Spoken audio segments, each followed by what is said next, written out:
Picture this. It's the year 1340. The 100 Years' War has just ignited between England and France, two colossal powers locked in a struggle for the French throne itself. This isn't just a war fought on land.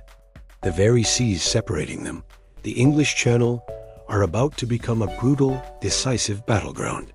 The stakes?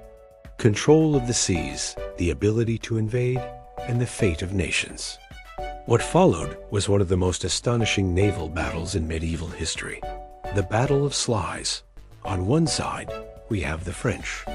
They've assembled a truly massive fleet, a floating fortress of nearly 200 ships, packed with thousands of soldiers, crossbowmen, and Genoese mercenaries. Confident in their overwhelming numbers, they took up a defensive position at the port of Sluys, in what is now the Netherlands. They chained their ships together in 3 long lines, creating an immense, seemingly impenetrable barrier. It was a strategy used in land battles, a static wall of wood and steel meant to repel any attacker. They were waiting, daring the English to come. On the other side, the English, led by their warrior king Edward III in person.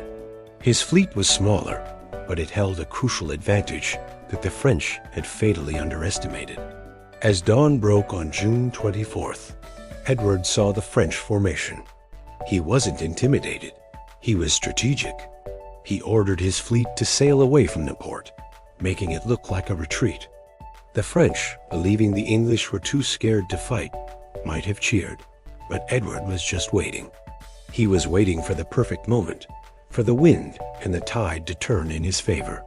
Then, with the sun at their backs, blinding the French defenders, and the wind and tide pushing them forward, the English fleet turned and charged. It was a perfectly timed, audacious assault. The English ships slammed into the French lines, and the real secret weapon was unleashed. High on the castles of their ships stood the English longbowmen. They were the machine guns of the Middle Ages, capable of firing arrows at a terrifying rate. A black cloud of steel-tipped death rained down upon the crowded, helpless decks of the French fleet. The crossbows of the French and Genoese were powerful, but they were far too slow to match the relentless volleys of the longbows.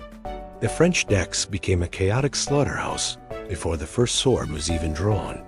With the French ranks decimated by the arrow storm, the English ships grappled onto the chained vessels. English knights and men-at-arms, their armor gleaming in the sun, swarmed over the rails. The battle descended into brutal close-quarters combat. It was a land battle fought on the water. Axes, swords, and maces clashed in a cacophony of violence.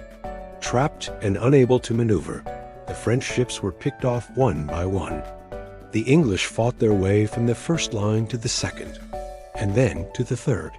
The French flagship, the mighty cog Christopher, which had been captured from the English earlier, was one of the first to be retaken. The sounds of battle echoed across the water for hours. As the sun began to set, the scale of the English victory was staggering.